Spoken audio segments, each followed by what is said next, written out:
सोर जाखो बबेनि जाखो जेम्सखौ बोरै बुंनाया अ येस आं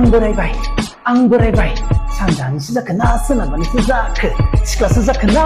हाबा जाखोन्दासो जाखो यो अय सिख्ला जोंनि बर' हिनजावफोर बायदि बर' सिख्लाफोर बायदि सान्दुं गोसायाव माइ गायनो ओंखारब्ला खोथिया फुनो ओंखारब्ला साननैयावनो मोखाङाव नानेखा बाजोबगोन यो बिमा बिफानि सायाव न' सिङाव साया सिङाव थानानै मोनजागोन खोमा आराम यो जेब्ला बर' हिनजावफोर बायदि बर' सिख्लाफोर बायदि सान्दुं गोसायाव खामानि मावनानै न'खर दानांगोन न'खर सालायनांगोन गावनि गथ' गथायखौ नायनांगोन अब्लानिया बुजि मोनगोन